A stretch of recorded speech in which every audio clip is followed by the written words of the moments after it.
Kung makikita nyo nga dito mga kois, bumalagta na naman nga dito si Naluging Hapon kasi nga po nasobrahan na naman sa pag-iinom ng syuta.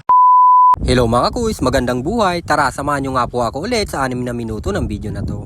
A day in my life as a construction worker and content creator dito sa lungsod ng Gapan ng Nueva Ecija. Ngayong araw nga mga kois ay hiwa-hiwalay nga yung mga tao. May magtatrabaho nga sa kalsada at may magtatrabaho rin doon sa concrete gutter.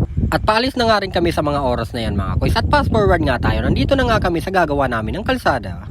At kung makikita nyo nga dyan mga kois, tumatakbo nga dyan si Bornok at si Kuya Jomar kasi nga pupunta sila dun sa may tindahan ni nanay. At sa mga oras na yan mga kois ay kinuha nga dyan ni Raymar at ni Kuya Jomar yung lalagyan nila ng espalto. At yung truck naman namin ng service mga kois ay kinakargahan nga dyan ng diesel.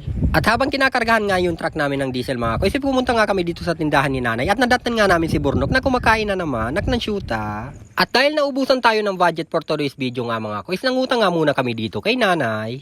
At nung nakakuha na nga kami ng ulam